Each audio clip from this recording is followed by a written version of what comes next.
इस बीच आतंकी इस हमले पर बलूचिस्तान पुलिस का बयान भी सामने आया। आतंकियों की साजिशों को नाकाम करेंगे, ये पुलिस ने सीधे तौर पर कहा है। साथ ही साथ आतंकी हमला कायरतापूर्ण है, ये भी कहा गया बलूचिस्तान पुलिस की तरफ से।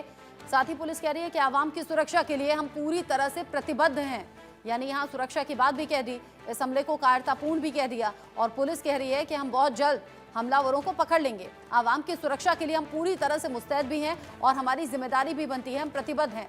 आतंकी हमला कायरतापूर्ण है, ये बलूचिस्तान पुलिस की तरफ से कहा गया है। इस हमले को लेकर जानकारी जुटाने की कोशिश भी यहाँ पर पुलिस कर रही है और आतंकी हमले पर बलूचिस्तान पुलिस ने दे दिया है बड़ा बयान। आतंकियों की साजिशों को नाकाम करने की बात सामने आ रही है। हालांकि घटना घट चुकी है, लेकिन पुलिस कह रही है कि इन घटनाओं को हम नाकाम करेंगे, इन फ्यूचर ऐसी घटना होगी नहीं, ये भी सुनिश्चित किया जाएगा और जो हमलावर हैं उन तक भी पुलिस पहुंचेगी। बलूचिस्तान की पुलिस अब इनसे निपटने की बात तो कर रही है, लेकिन ये इतना आसान नहीं होने वाला है। ये टकराव और ज़्यादा बढ़ेगा क्योंकि बीएलए अपनी मांगों को लेकर पहले भी इस तरह की घटनाओं को अंजाम दे चुकी है और प्रदर्शन पहले भी हो चुके हैं। अब एक बार फिर से किया है बड़ा हमला, जहां पर पाकिस्तानी सैनिकों पर यह हमले की खबर है।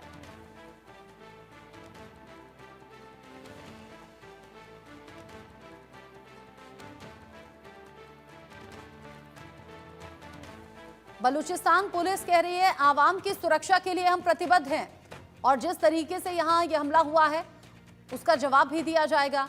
हम अपनी ड्यूटी कर रहे हैं।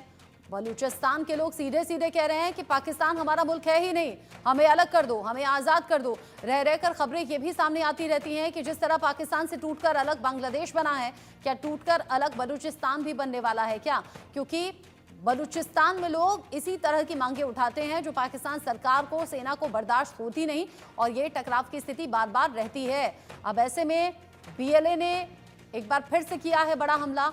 4 नागरिकों के जख्मी होने की उसमें खबर मिल रही है। पाकिस्तान सरकार के लिए बड़ा सिरदर्द ये प्रदर्शन बने हुए हैं और अब इस हमले के बाद बलूचिस्तान पुलिस कह रही है कि हम आवाम की सुरक्षा के लिए प्रतिबद्ध हैं और ये हमला कायरतापूर्ण है।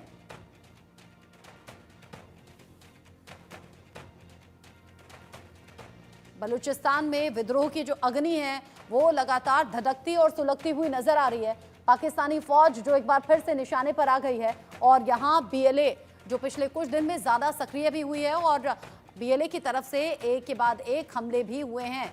इस बार भी हमला हुआ, पाकिस्तानी फौज पर यह हमला हुआ। 4 लोगों के जख्मी होने की खबर है और नजर बनाने की बात बलूचिस्तान पुलिस कर रही है। पाकिस्तान सरकार जो कि अलग अलग तरफ से घिरी हुई नजर आ रही है। एक तरफ तो तालिबान से सीधे टक्कर, टीटीपी के लड़ाके खुद पाकिस्तान के भीतर घुसकर एक के बाद एक कार्रवाई को अंजाम दे रहे हैं। उधर बलूचिस्तान में प्रदर्शन तेज हो गए, पीओके के लोग भी भड़के हुए हैं। पाकिस्तान सरकार, पाकिस्तानी फौज बेबस नजर आ रही है इन सभी घटनाओं के आगे और ये समझ में नहीं आ रहा कि आखिर इससे निकला कैसे जाए। बलूचिस्तान जहां पर विद्रोह की अग्नि भड़की भी, सुलगी भी, आवाज भी उठ रही है और सीधे तौर पर बलूचिस्तान में लोग कह रहे हैं कि हम पाकिस्तान के हैं ही नहीं, हम पाकिस्तान को मानते ही नहीं, हमें अलग कर दिया जाए। तो पहले तालिबान ने मारा, अब बलूच के लोगों से, बलूचिस्तान के लोगों से भी ये सीधे टक्कर हो रही है। बीएलए ने कर दिया है बड़ा हमला और कह रहे हैं कि हमें हमारे अधिकार चाहिए। सीपेक परियोजना भी एक बड़ा सिरदर्द बन चुकी है पाकिस्तान सरकार के लिए। चीन ने बड़ा इन्वेस्टमेंट भी कर दिया है। ऐसे में पाकिस्तान सरकार को चीन की बात माननी ही होगी और ये बलूचिस्तान में लोगों को बर्दाश्त हो नहीं रहा।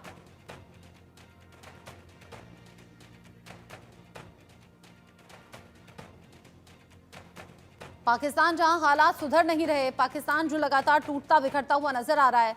एक तरफ तो टूटकर बांग्लादेश बना, हालांकि जिस तरह की स्ट्रेटेजी अभी बनी हुई है उसके बाद ऐसा लग रहा है कि बांग्लादेश से शायद करीबी हो गई है, लेकिन पाकिस्तान अपनी अंदरूनी जो ये खटपट है इससे निपट नहीं पा रहा। प्रदर्शन लगातार जो हो रहे हैं वो पाकिस्तान सरकार के लिए बड़ा सिरदर्द बन रहे हैं। इस पर बात करने के लिए कर्नल रिटायर्ड